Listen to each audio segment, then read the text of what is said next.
Dentro de esta sección vamos a estudiar básicamente la historia de la iglesia de Jerusalén. Es importante estudiar la iglesia de Jerusalén porque fue la primera iglesia. Y vamos a ver su nacimiento y su ocaso. Vamos a ver sus puntos más culminantes y luminosos. Primero que vamos a estar viendo es la unidad y diversidad de la iglesia de Jerusalén. Nosotros tenemos la tendencia, y con razón, de idealizar las iglesias del Nuevo Testamento. Todas las iglesias la idealizamos, y he oído predicadores que hablan de la iglesia primitiva. Esa era la iglesia verdadera, la iglesia santa, pura. Pero estas iglesias primitivas tenían tantas situaciones fuertes y de pecado como la tenemos hoy en día. Un examen detallado a cada una de estas iglesias del Nuevo Testamento y nos vamos a dar cuenta que había problemas serios. Por ejemplo, nos encontramos con la epístola del apóstol Pablo a los romanos. La palabra epístola y carta significan exactamente lo mismo. Y esta epístola del apóstol Pablo a los romanos, podemos decir que es el pensamiento teológico del apóstol, donde él expone todo lo que el Señor les revela acerca del estado del hombre sin Dios, acerca de cómo vive el hombre en su agonía, en su corrupción, en su decadencia, cómo este hombre viene al Señor y cómo debe vivir aquellos que tienen al Señor. Sin embargo, el apóstol Pablo le dice a la iglesia de los romanos, no os conforméis a este siglo. Le hace una exhortación para vivir en la santidad. ¿Por qué? Porque el ambiente donde esta iglesia cristiana se encontraba era muy fuerte, la iglesia en Roma. Cuando vemos primero a los Corintios, nos encontramos con una iglesia que en el capítulo 1 Pablo le dice santos y los llamados a ser santos, pero en el capítulo 3 le dice niños en Cristo, le dice inmaduros y le dice carnales.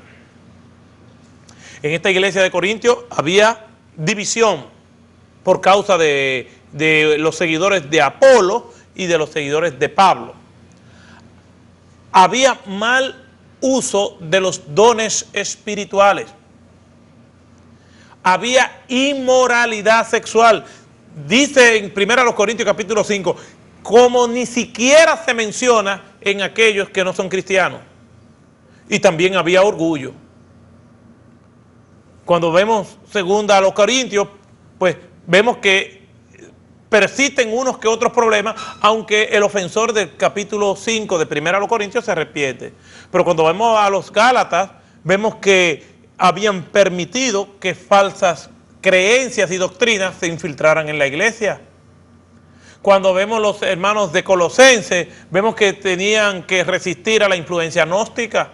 Cuando nos vamos a los hermanos de Tesalónica, aunque era una iglesia extraordinaria, Pablo le exhorta a que prueben los espíritus y a que se pongan a trabajar por una dificultad escatológica que estaban teniendo. Y así, cada una de estas epístolas que van dirigidas a las iglesias, van dirigidas para corregir algún problema teológico en la iglesia local. Entonces no podemos venir a idealizar las iglesias del Nuevo Testamento diciendo que la iglesia primitiva era la verdadera iglesia.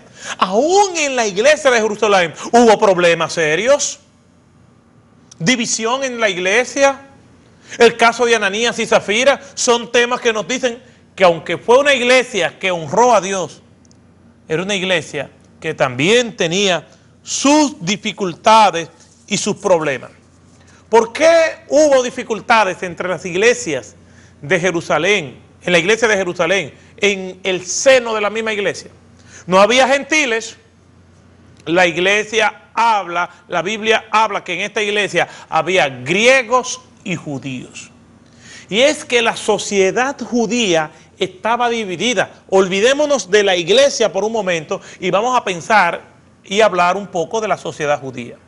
La sociedad judía estaba dividida. Recuerden que era un mundo greco-romano. y culturalmente Grecia invadió a Roma.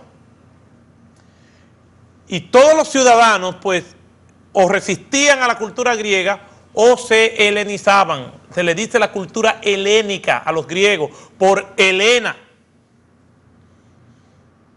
Entonces, los judíos estaban divididos, la sociedad judía, entre judíos helenistas y judíos puristas.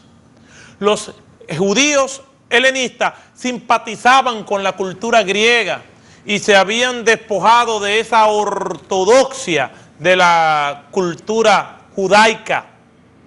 No eran hebreístas, eran helenistas, simpatizaban con algunos aspectos de la cultura griega. Y estaban entonces en el otro extremo los puristas, los judíos ortodoxos, que renegaban de la cultura griega, incluso se negaban a aceptar que hubiese judíos que fueran helenistas. Esta división, pues también social y cultural, cuando se convierten en aquel primer sermón de Pedro y después 5.000 más que se convirtieron, pues hay una mezcla de judíos helenistas y de judíos puristas. Los judíos griegos, que son los mismos judíos helenistas, y los judíos puristas. Entonces, dentro de la iglesia habían creyentes que judíos griegos simpatizaban con la cultura helénica y judíos puristas que simpatizaban o eran más conservadores y ortodoxos. Pues aquí nosotros vemos que no se trata de judíos y gentiles. Cuando habla de griegos no se refiere a que eran gentiles, sino que eran judíos helenistas. Porque los gentiles todavía no pertenecían a esta iglesia. Y una iglesia que fue muy conservadora siempre. Entonces, estos judíos eran helenistas porque los judíos siempre han sido inmigrantes. Y habían recibido esta influencia griega porque se habían expuesto a otros territorios y el pensamiento filosófico griego pues lo permeó. Entonces, como resultado de estos judíos helenistas y estos judíos ortodoxos, pues ya había una división en la sociedad judía, pero esta división también entró a la iglesia. Y como resultado de este conflicto, los 12 convocaron a la asamblea, a la iglesia. Hechos capítulo 6, desde el versículo 1 en adelante. Y dijeron que no era justo que ellos descuidaran la labor apostólica de orar y de estudiar la palabra con el propósito de instruirlo, que eso fue lo que el Señor le dijo a ellos, para servir a las mesas, para administrar los asuntos sociales de la iglesia y los diferentes ministerios. Recuerden que Jesús le dijo a sus discípulos, cuando le estaba entregando la gran comisión, le dijo, enseñándoles que guarden las cosas que os he mandado. Es decir, los discípulos recibieron una encomienda para que ellos enseñaran a los que habrían de convertirse las doctrinas de Cristo. Y eso se cumple en Hechos capítulo 2, cuando dice en los versículos de 41 al 47, que entre otras cosas los que habían creído perseveraban en la doctrina de los apóstoles. La doctrina la crea Cristo. Cristo se la entrega a los apóstoles y los apóstoles a la iglesia. Entonces, a esto que se están refiriendo ellos.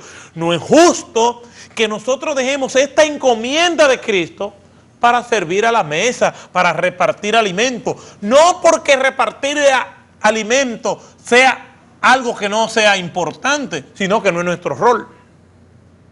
Porque nosotros estamos dedicados a la administración doctrinal y del pensamiento teológico de la iglesia.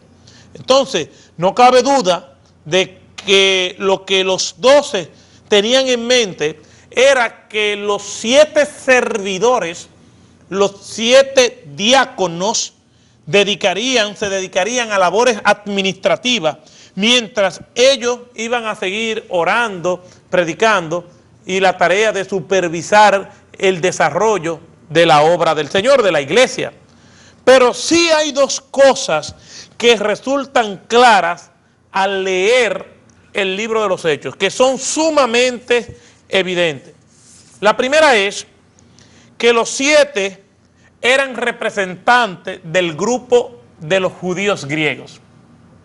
Primero, son las viudas de los griegos las que eran desatendidas por disputa entre ellos mismos, pero estamos hablando de la iglesia. O sea que la iglesia, a pesar de que era la iglesia primera y pudieron hacer y honrar a Dios, la iglesia no estaba exenta de problemas y de conflictos. Por eso, pues, me asombra cuando veo cristianos que hablan mal de la iglesia y se desencantan y se desaniman de la iglesia, dizque porque en la iglesia hay problemas. La iglesia siempre ha tenido problemas, porque son ingredientes que van a estar siempre, porque la iglesia está compuesta por seres humanos y nosotros somos personas en proceso de santificación, proceso que terminará cuando estemos en la presencia del Señor. Mientras tanto vamos a tener que lidiar. Yo defino la iglesia como un hospital de almas donde todos estamos en tratamiento y donde estaremos de alta cuando estemos en la presencia del Señor. Mientras tanto aquí estamos en tratamiento. Unos tienen el tratamiento más adelantado, otros más atrasado, pero todos estamos en tratamiento. Comenzando por los pastores y sus líderes. Todos estamos en tratamiento. Y la iglesia de Jerusalén también estaba en tratamiento. Porque la influencia del mundo permeó en la iglesia y la división que tenían en la sociedad secular entre judíos griegos y judíos ortodoxos también entró a la iglesia. Y cuando se repartían los alimentos, las viudas de origen o de influencia griega eran desatendidas porque la repartición de los alimentos la tenían los judíos ortodoxos. Tan sencillo como eso. Por eso los apóstoles, para hacer justicia, designan como diácono a judíos griegos para que no haya suspicacia en la repartición de los alimentos. ¿Cómo sabemos que eran griegos? Por los nombres. Los nombres que se dan en el relato bíblico de Hechos capítulo 6 de los judíos que eran designados como diáconos son nombres griegos. Por lo tanto, eran griegos. Entonces, eso es lo primero. Y el propósito de esa elección era para darle representación a ese grupo de los judíos griegos que estaba siendo discriminado por los judíos ortodoxos. Para que no se sientan mal, vamos a elegir 7 diáconos y que sean de los griegos. Eso fue la designación de los apóstoles, para que ese grupo no se sintiera marginado. Y en segundo lugar, vemos que con esta elección desde muy temprano, por lo menos, algunos de los 7 se dedicaron también a la predicación y a la tarea misionera, como vamos a estar viendo más adelante. El capítulo 7 del libro de los Hechos está dedicado a Esteban, uno de los 7 que hacía grandes prodigios y señales entre el pueblo, según nos dice Hechos capítulo 6, versículo 8. Al leer el testimonio de Esteban ante el concilio, ante el Sanedrín era la corte suprema de los hebreos que tenía aproximadamente 60 miembros. Y Esteban da su testimonio delante de ellos, y eso lo vemos en Hechos capítulo 7, versículos 47 y 48. Esteban, al ser de esos judíos griegos, no le da mucha importancia a algo que los judíos ortodoxos sí le daban: el templo. Esteban, hasta cierto punto, no le dio importancia al templo, lo que provocó la ira de sus detractores. Recuerden que en una ocasión los judíos le dicen a Jesús: ¿qué te parece este templo? ¿Verdad que está tremendo? Y Jesús hizo aquella profecía donde dice: ¿tú ves eso que está ahí? Ahí no va a quedar piedra sobre piedra en un periodo de una generación. Es lo que Cristo le dice. Y ya vimos, ya vamos a ver que en el año 70 después de Cristo, las tropas de Tito entran y esta profecía se cumple destruyendo el templo de Jerusalén. El concilio de los judíos, el Sanedrín, que estaba formado básicamente por judíos ortodoxos y antihelenistas, antigriegos, se niega a escucharle y le apedrea. Esto contrasta con el modo de libertad después de ser azotado en Hechos 5:40. Los demás discípulos de Cristo fueron azotados y libertados, pero eran judíos ortodoxos. Esteban, como era de los judíos griegos, no fue azotado y después puesto en libertad, sino que fue apedreado y matado inmediatamente. Había una pugna tremenda en el seno de la iglesia del Señor y en el seno de los conflictos que se daban en la sociedad secular entre los judíos griegos y los judíos helenistas. Además, es de notarse el hecho de que cuando se desató la persecución y los cristianos se vieron obligados a huir, nos dice la crónica del libro de los Hechos que los apóstoles permanecieron en Jerusalén. Porque todos los apóstoles eran del ala conservadora de los hebreos. Quienes huyen son los judíos de influencia helenista y griega. Lo que quiere decir que no tenemos por qué idealizar la iglesia de Jerusalén, pero sí podemos aprender de sus virtudes y de aprender de ellos a pesar de las limitaciones que tuvieron. Todo lo anterior ha llevado a algunos estudiosos a concluir que los miembros del concilio y el sumo sacerdote se preocupaban más por los cristianos de origen judío griego que por los cristianos de origen ortodoxo. ¿Por qué? ¿Cómo se puede explicar que se desata una persecución contra la iglesia de Jerusalén, pero los apóstoles, que son los líderes, quedan igual y en libertad sin problema? Porque los apóstoles todos eran de esos cristianos ortodoxos, que no había problema con ellos. Entonces, no cabe duda que los miembros del concilio ven en el cristianismo una herejía que era importante combatir. Y aquí se comienza a dar las confrontaciones entre el oficialismo religioso judío que enfrentó a Cristo y el oficialismo religioso judío que también va a enfrentar a los cristianos. Contrario a lo que piensan muchos creyentes, la persecución en contra de los cristianos no fue ni auspiciada ni iniciada por el Imperio Romano. De hecho, cuando le llevan a Cristo a Pilato, Pilato no interroga a Cristo exhaustivamente, solamente dura unos minutos haciéndole algunas preguntas y Pilato sale ante los judíos y le dice: yo no hallo ningún mal en este hombre.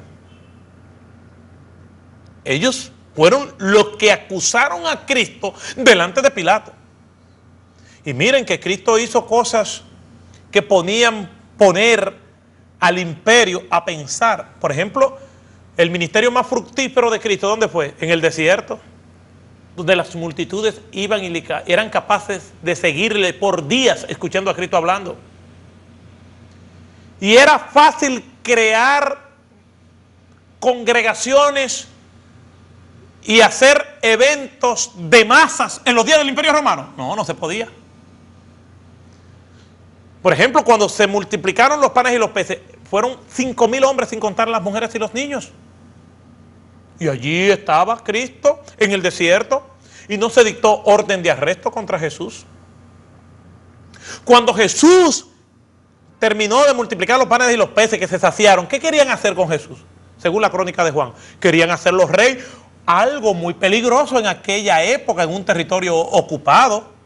Cualquier persona que se proclamara rey o que se pudiera llegar a los oídos de las autoridades romanas de que están proclamando un rey que no fuera César, era peligroso. Sin embargo, no arrestaron a Cristo. Se le dio un recibimiento de rey cuando entró a Jerusalén.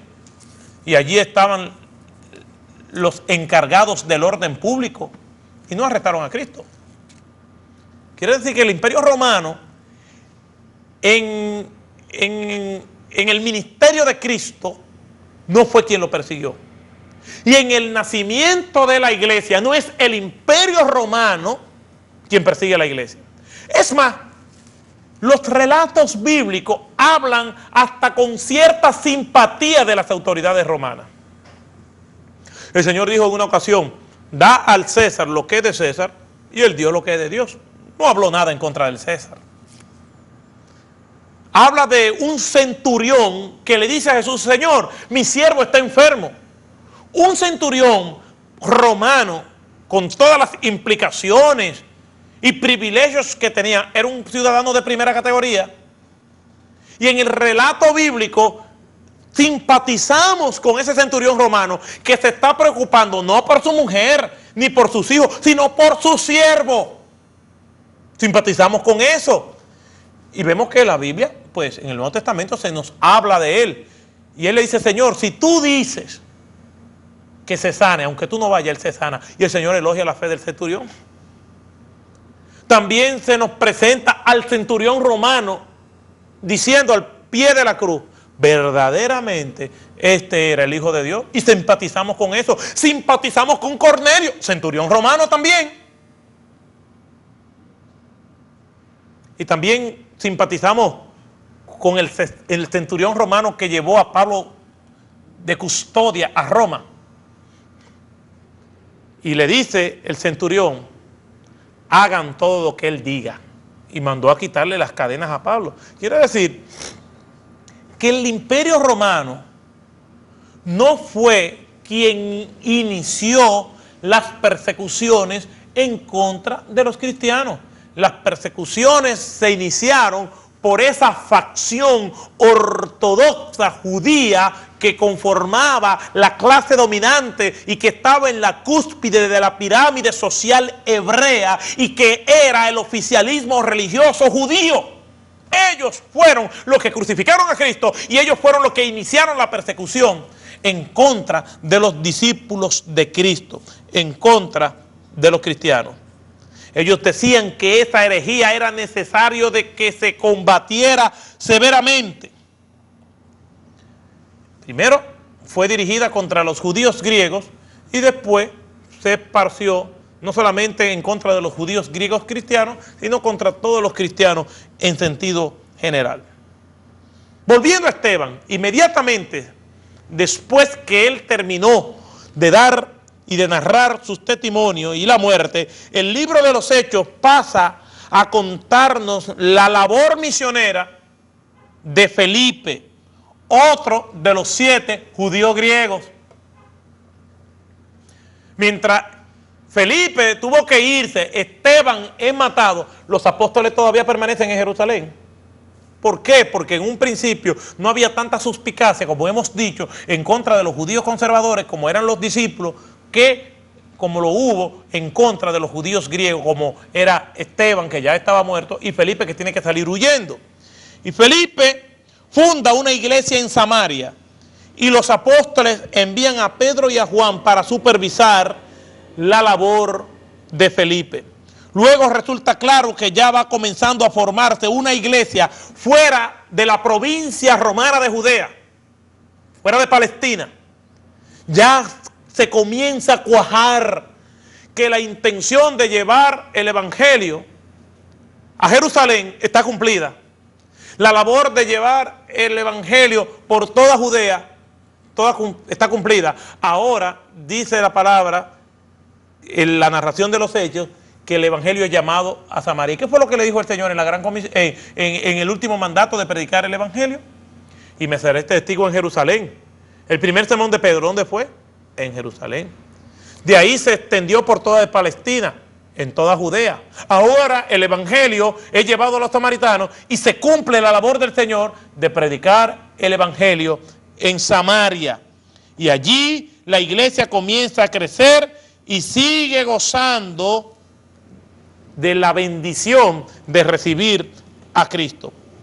Después de esto, en el capítulo 9, Hechos empieza a hablarnos de Pablo y de la iglesia fuera de Palestina. Se va volviendo cada vez más el centro de la narración.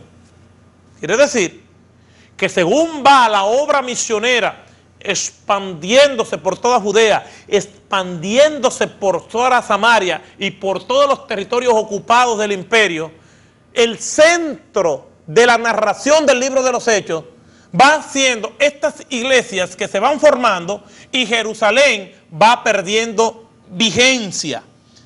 Entonces, el evangelio comienza a convertirse en un evangelio de los gentiles y no un evangelio de los judíos. Y se rompe por primera vez todo este prejuicio y el ideal de Dios comienza a manifestarse. El ideal de Dios que comienza con Abraham, donde le dice: en ti serán benditas todas las naciones de la tierra. Ahora estos creyentes, estos discípulos de Cristo, estos apóstoles fomentan y soportan para que esto sea cumplido. Y el evangelio va llegando a las iglesias gentiles. Por tanto, la mayor parte de nuestra historia del cristianismo será la historia de los gentiles. Porque la iglesia de Jerusalén se pierde en el manto de la historia sin tener mayor vigencia, pero las iglesias que ella formó sí permanecieron. Y nosotros hoy en día somos fruto de ese esfuerzo misionero que se inició en la iglesia de Jerusalén. ¿Cómo fue la vida religiosa? ¿Cómo fue la fe de esos primeros creyentes? Los primeros creyentes, tanto judíos griegos como judíos ortodoxos, no creían que pertenecían a una nueva religión. Es importante que nosotros notemos eso. Ellos habían sido judíos toda su vida. Habían sido instruidos desde que tenían uso de razón y conciencia en la Shema hebrea. Se les había enseñado acerca del judaísmo, de la Torah, se sabían el Talmud, o escuchaban de todas estas tradiciones hebreas y continuaban siendo judíos. Esto es cierto no solo por Pedro y los 12, sino también de los 7 y hasta del mismo Pablo. Pablo no renegaba del judaísmo. Se sentían pues pertenecientes. Su fe no consistía en la negación del judaísmo, y esto es importante, sino que consistía más bien en la convicción de que la edad mesiánica tan esperada por el pueblo hebreo se cumple en la persona de Jesucristo. Eso era lo que predicaban ellos. Según Pablo lo expresa a los judíos en Roma hacia el final de su carrera, dice en Hechos 28:20, por la esperanza de Israel estoy sujeto con esta cadena. Por la esperanza de Israel, no que renunciaran a lo que ellos creían, sino que aceptaran la nueva revelación que vino por Jesucristo, que aceptaran que Jesucristo era el Mesías prometido, que aceptaran que en Cristo se cumplían las profecías mesiánicas del Antiguo Testamento. Esa fue la predicación de Pablo, es decir, que la razón por la que Pablo y los demás cristianos son perseguidos no es porque se opongan al judaísmo, sino porque creen y predican que en Jesús se cumplen las promesas hechas a Israel. Y los judíos son perseguidos por causa de Cristo, porque ese oficialismo religioso judío ortodoxo y fundamentalista odiaba a Cristo. Cuando Cristo predicaba, Cristo le decía: vosotros sois de vuestro padre el diablo. No ustedes los que me escuchan, sino que Cristo le decía a ellos: vosotros sois de vuestro padre el diablo. ¿Cuál era la respuesta de ellos? Sí, pero por lo menos sabemos que tenemos padre, pero nosotros no somos hijos de fornicación, le decían a Jesús.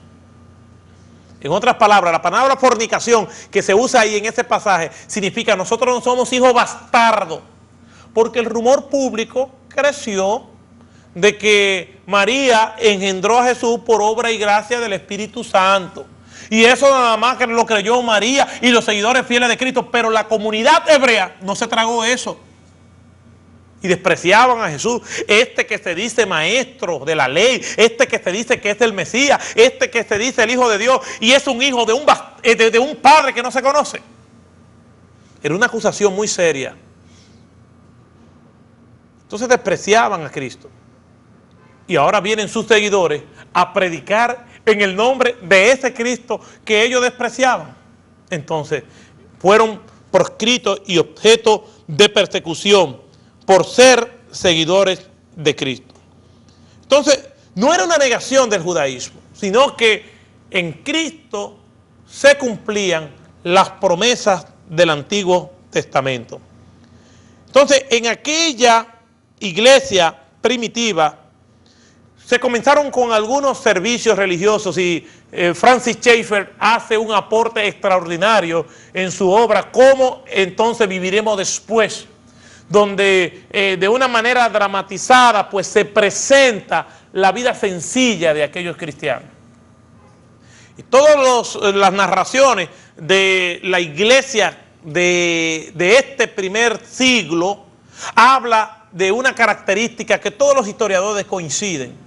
Hasta los historiadores adversos a los cristianos como Tácito y otros historiadores ya pues cristianos como Cuadrato y otros que eran judíos como Josefo, pues hablan de un aspecto importante de la iglesia, y era la sencillez de aquellos creyentes. De hecho, en el libro de los Hechos, capítulo 2, versículos 42, 47, cuando habla del surgimiento de la iglesia, dice que comían con alegría y sencillez de corazón. No era que, sencillez no significa que eran pobres, porque había un grupo mezclado allí. Lo que sí era que hablaba de la disposición del corazón de estos creyentes. No había competencia, no había supremacía, no había jerarquías donde unos se creían mejores que otros. Comenzando con los apóstoles, todos eran servidores. De hecho, el apóstol Pablo, hablando a los corintios, dice, téngannos a nosotros como servidores y administradores.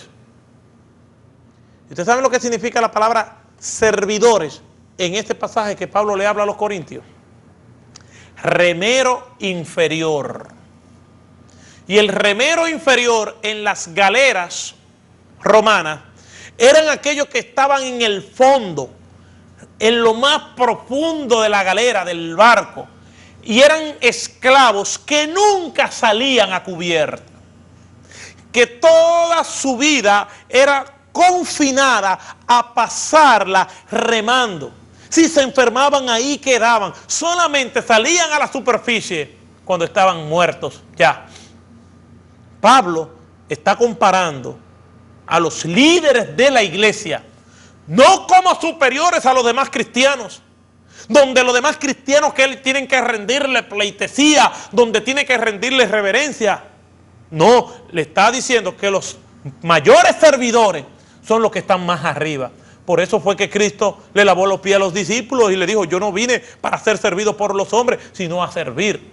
No es nuestro sirviente, pero nos sirve. La iglesia del primer siglo entendió eso. Después vamos a ver cómo comienzan a surgir las clases dentro de la iglesia y donde hay un clero que gobierna la iglesia. Pero la iglesia en sus primeros años fue una iglesia que se caracterizaba por su sencillez. Se reunían el primer día de la semana, el día de la resurrección. Aquellos primeros servicios era para partir el pan en conmemoración de la resurrección. No se centraba en la pasión del Señor. No se presentaba al Cristo solamente crucificado. No, el centro de su adoración, el centro de su alabanza era el Cristo resucitado y la esperanza de ellos. Aquellos primeros servicios era un tiempo de regocijo y de bendición para todos. Fue solo mucho más tarde, mucho más siglos más tarde, que el culto comenzó a centrar su atención sobre la crucifixión, como lo vemos en la iglesia romana, donde el centro del culto es el Cristo crucificado. Pero en los primeros años de la iglesia, el centro del culto fue el Cristo resucitado. Por eso se reunían el domingo. Por eso celebraban y el culto pues era lleno de alabanza y de cánticos. En aquella iglesia primitiva, el partimiento del pan Y todo se hacía con alegría y sencillez de corazón. No era el culto luctuoso que heredamos de la iglesia romana, donde se le rinde culto a un Cristo que todavía sigue atado a una cruz. La iglesia cristiana verdadera le rinde culto a un Cristo cuya cruz está vacía y cuya tumba también está vacía. Se le rinde honor y gloria a un Cristo que está oyendo claramente lo que su pueblo le está diciendo. Y ese culto comenzó en esta iglesia cristiana. Claro, había naturalmente muchos momentos de recogimiento, y estos eran principalmente los 2 días de ayuno semanales, como muestran las evidencias. Era costumbre entre los judíos más devotos ayunar 2 días a la semana, y los primeros cristianos envían esta misma costumbre y mucho más en esta iglesia de Jerusalén. Ayunaban 2 días, aunque muy temprano comenzaron a observar 2 días distintos. Mientras los judíos ayunaban lunes y jueves, los judíos cristianos ayunaban los miércoles y viernes, probablemente en memoria por la traición de Judas el miércoles y la crucifixión de Jesús el viernes. En aquella iglesia primitiva los dirigentes eran los 12, aunque todo parece indicar que eran Pedro y Juan los principales. Por lo menos a ellos 2 se menciona y se centra la atención en Hechos.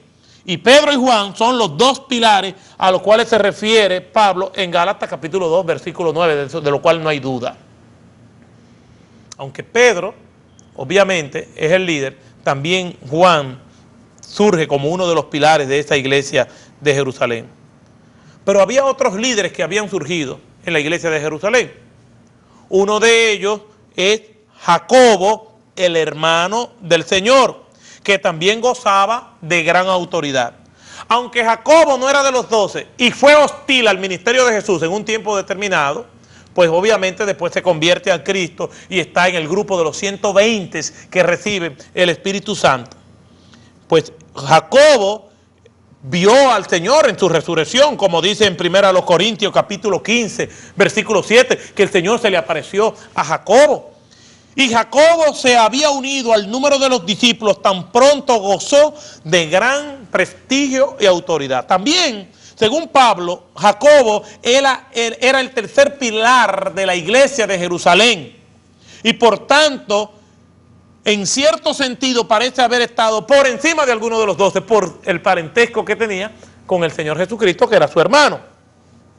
Por esta razón, cuando más tarde se pensó en la iglesia, que estuvo gobernada por obispos desde sus inicios, según la tradición, el primer obispo de Jerusalén fue entonces Jacobo.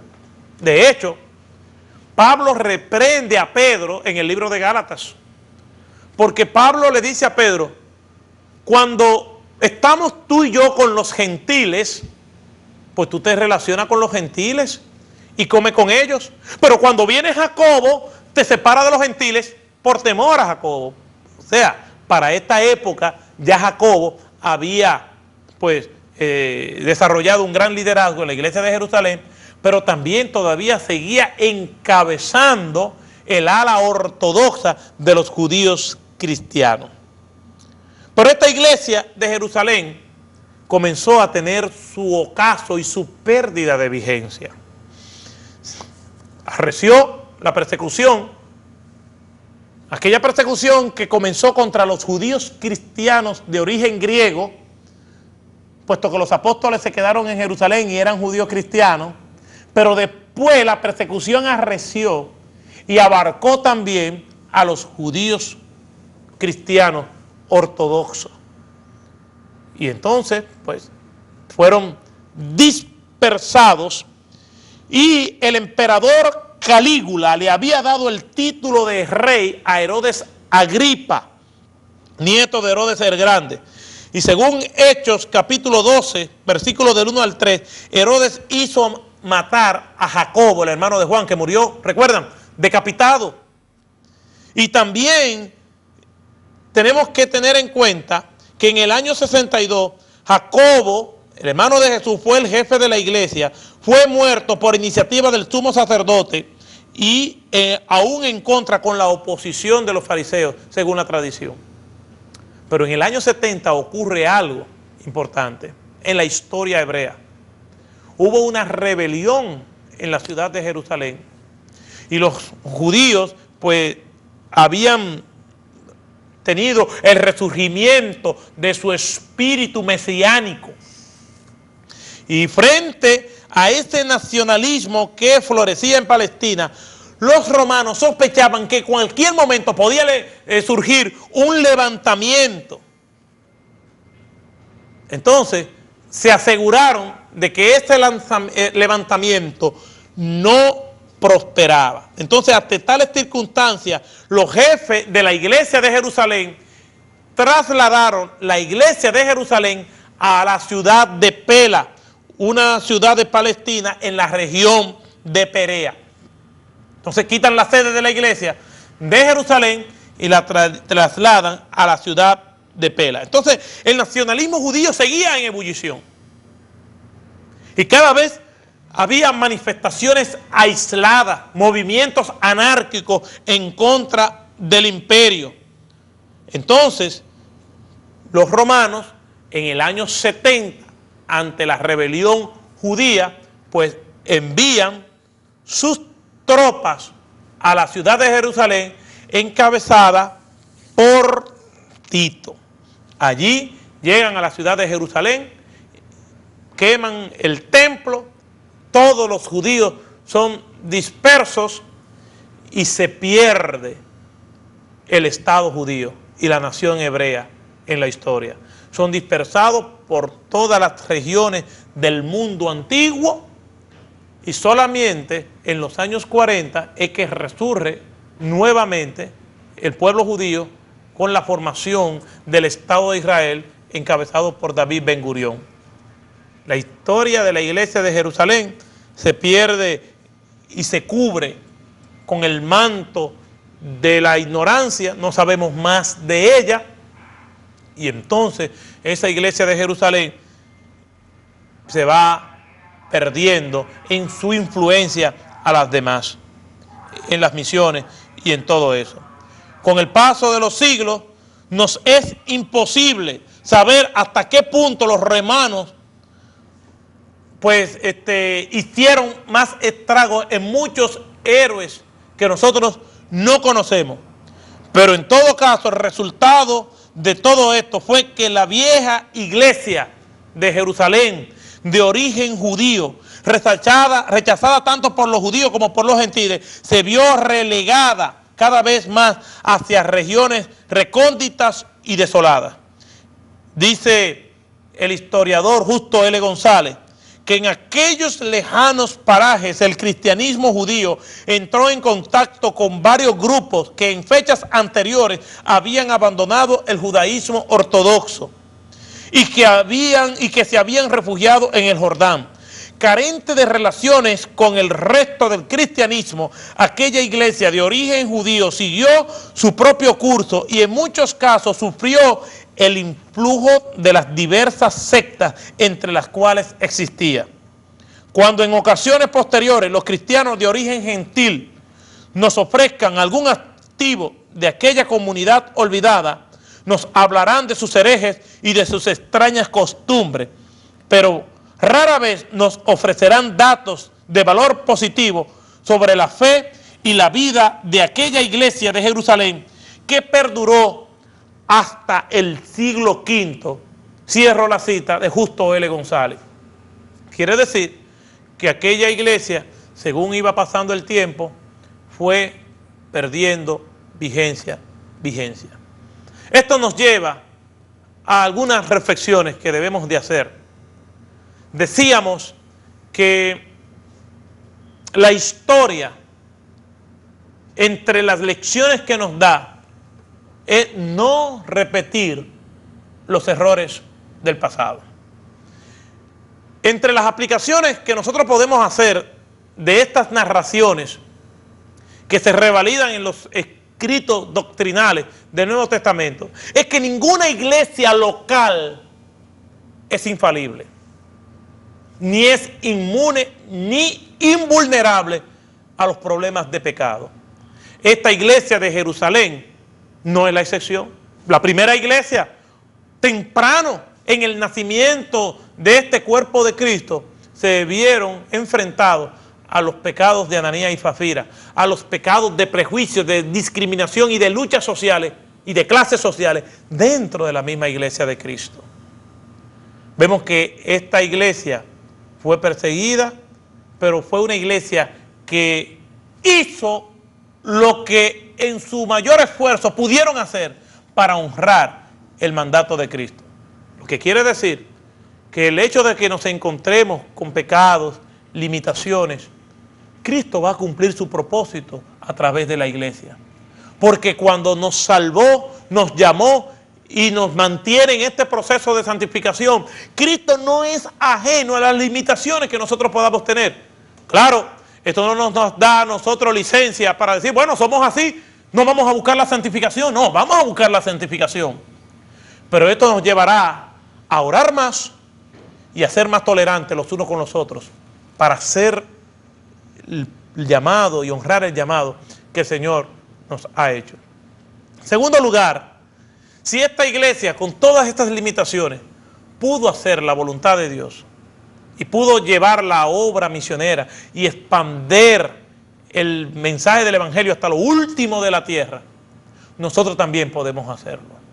Nosotros también podemos cruzar la frontera, de que hecho Cristo ya lo había profetizado, hablando del alcance de nuestro ministerio. Nos dijo que cosas mayores que las que Él hizo nosotros íbamos a hacer. Obviamente aquí no se está refiriendo Cristo a los milagros y portentos, porque no conozco al primer ser humano que por íntegro o poderoso que sea haya podido superar a Cristo en lo que Cristo hizo. Cristo no se refería a los milagros, Cristo se refería al alcance del Evangelio. En eso nosotros hemos superado a Cristo. Cristo no salió de aquella tierra de Palestina, no salió de ahí, pero nosotros sí hemos podido salir. Aún estando en nuestros propios países de origen, podemos salir de nuestro país y llevar el Evangelio a otros lugares por medio de los distintos medios electrónicos que cada uno de nosotros tenemos. Esta iglesia de Jerusalén se perdió en la historia, pero su legado todavía permanece. Si ellos lo lograron, nosotros también lo logramos. Ya al final de esta sección, y para hacer una introducción de lo que vamos a hacer en la próxima, vamos a estar viendo cómo los eventos se entrelazan y se entrecruzan con los personajes principales de la historia, ya no de la iglesia de Jerusalén, sino de la expansión del Evangelio y los distintos actores, eventos y ciudades que participan en esta extensión. Pero por lo menos hemos visto la historia de Jerusalén, la primera iglesia que se funda en la historia, su nacimiento y su descenso. Así que el Señor nos bendiga ricamente y vamos a estar viendo en la próxima sección lo que podemos titular la misión a los gentiles. Y eso lo estaremos viendo en la próxima clase.